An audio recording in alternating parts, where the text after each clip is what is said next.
many years ago. We met in Mongolia, we met here, and some I haven't had the pleasure of meeting so far. So it is really, truly a great pleasure to be among various people from different parts of the world who care for others. That's the important point, because again, you can keep your hat on your head yourself, but it takes a courage to keep others' hats on their heads as well. From what I've heard so far, we have people who care for others, we have people who stand for the rights of others, we have people who raise their voices, who protest against the oppression, against discrimination, against human rights violations, because if we don't, who will? Who will stand for those people? Let's say the Uyghur or Uyghur. They cannot come out of the internment camp. Who would raise their voice? Somebody has to. Imagine if we were there in those camps instead of them, So when we have people living in this part of the world, living a comfortable life, and they work for a cause, such a worthy cause, a noble cause, it is really, really very much appreciated. So that's why I congratulate most of the people who stood for some causes, from stopping the Chinese expansion in Florida to my hands should be tied behind my back.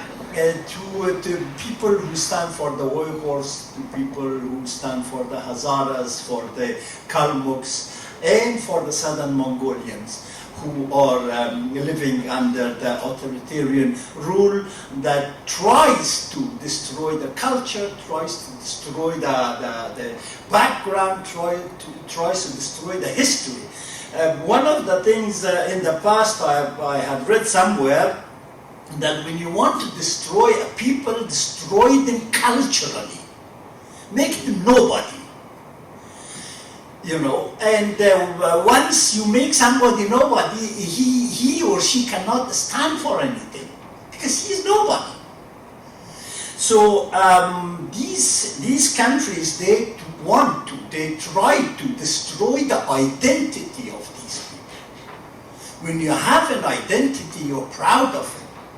You like it. You're somebody. I'm a Hazara, for example.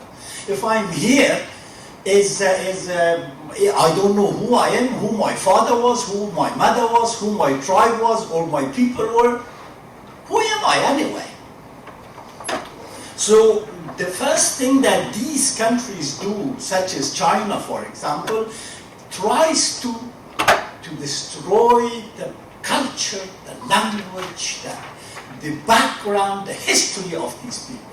That's what happens in Tibet, that's what happens in Xinjiang, that's what happens in southern Mongolia, in southern China, among the Mongols there.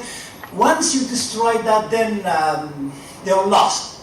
Some of them are Han Chinese, some of them are half-breed, some of them are nobody, and then it's easy, much easier to influence them, to control them, or to have them under supervision, and to give them, to make them submit themselves. So I cannot talk about the situation of the Mongols, my brothers and sisters in China, because I really, honestly do not know a lot about it. So if you don't know about the subject or about the people, it's better not to talk a lot instead of talking nonsense. So, except that I'm with you, we are in solidarity with you, your cause is our cause, is my people's cause, and whatever we can, we try to cooperate, to coordinate with you, to raise our voices. But I cannot very much talk about it. And the gentleman who people talked about a lot, Hada, it is good that you have people like that. It is because that means the society is alive. It's not dead yet. Once you don't have no Hadas, then you're dead. Then you're in danger. If you have Hadas, underground, above ground, underground by that I mean not in your grave.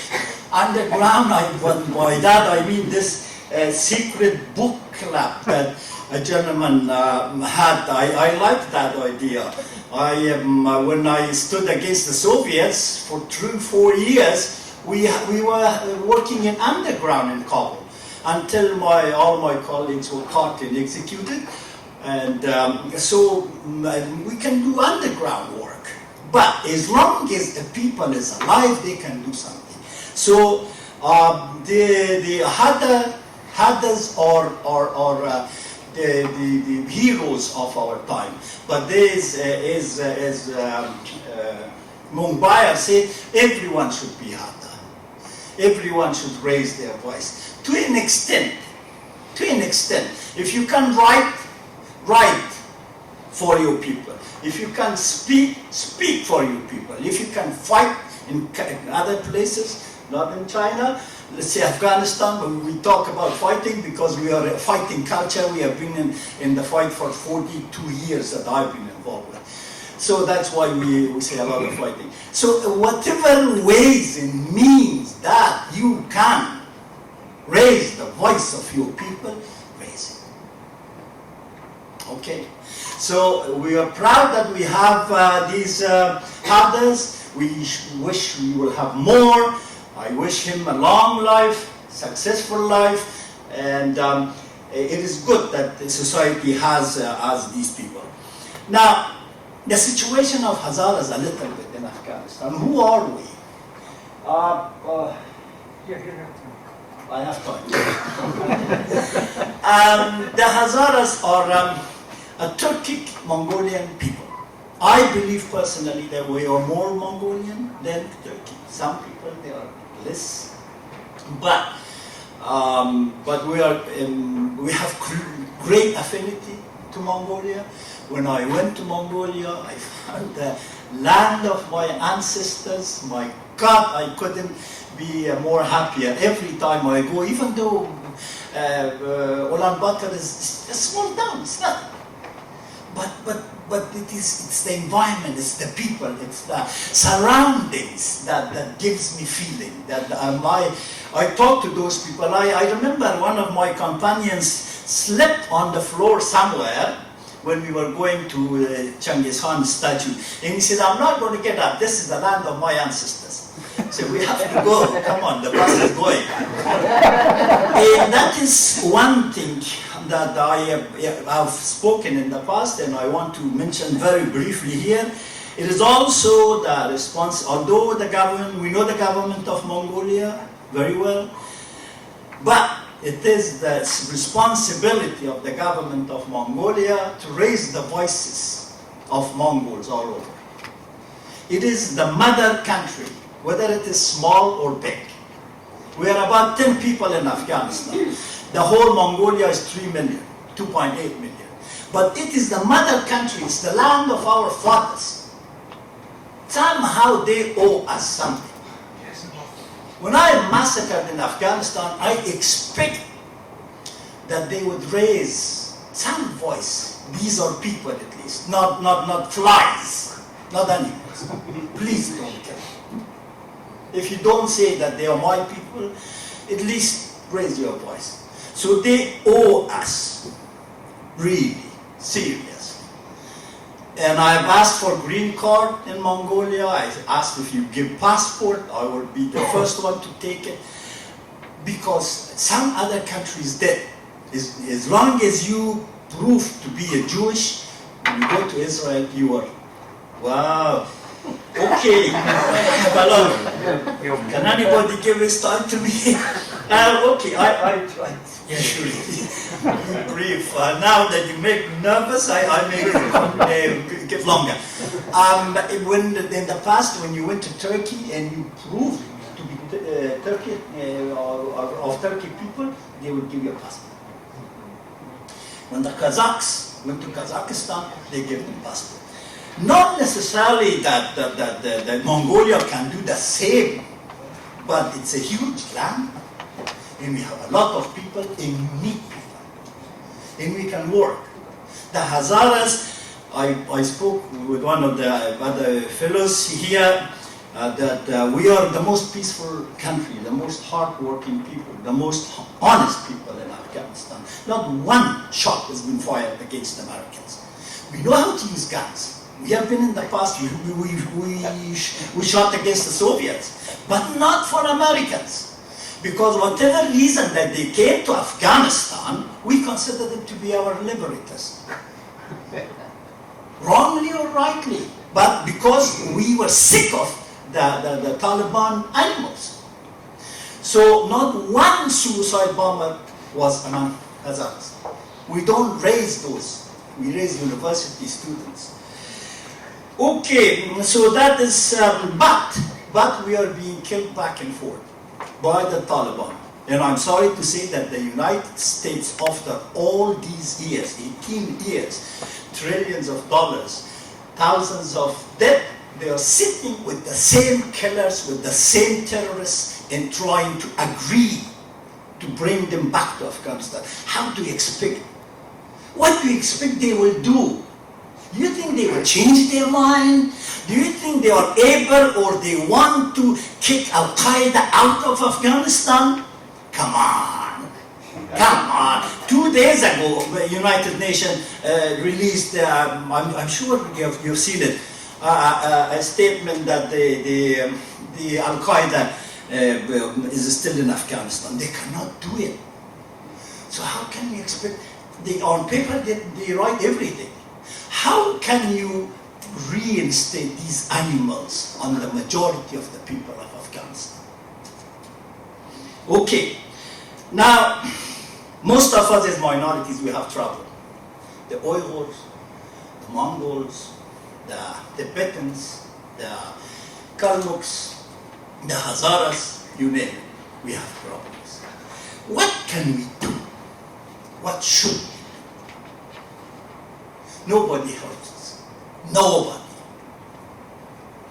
They know what's going on in China. They know who the Taliban are in Afghanistan, but they're going to bring them. So we sit on the, I'm trying to wrap up, sir. We sit on the sideline and watch what's going on, or raise our voices. Since we are too small, all of us compared to the Chinese, to the others, let's coordinate, let's cooperate, let's pool our resources. Okay, that way, let's create some kind of network. If an Uyghur is mistreated, I should know. And when I know, the Mongols should know. So we have two different means and ways we raise voices. Because nobody does for us. We have to do it ourselves, for ourselves. So that is my last, I think I managed to finish. That is my message. Brothers and sisters, and with all my heart, I mean it, and I'm ready as an individual to cooperate in whatever ways and means that is possible. So once again, these things are good. I hope we will have more of these, different ones in different places at different times, so that we will raise our voices for our people. Thank you very much indeed. And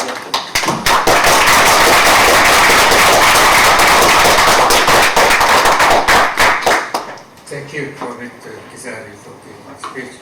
And I want to tell one short story. And as I said, we know a couple of Hazara farmers in in New York, and last year's Chingsan ceremony, we met them and we were talking in the hotel. One of them said something very surprised and made me proud. And I'm not advocating violence or the historical thing, but he said something, it's made me very think about it. He said that when he deals with everyday life and business, he said, I am Mongolian. We conquered worlds, so in dealing with this, I have no problem. So I take it as he has very strong will of surviving, the survival and a strong will. I am Mongolian, I can do anything spirit. I see, that kind of spirit in Hazara Mongols. They are very strong-willed, very successful people. So I would like to mention that your story. So I wish all Mongols from all areas have that kind of belief and spirit to fight to survive.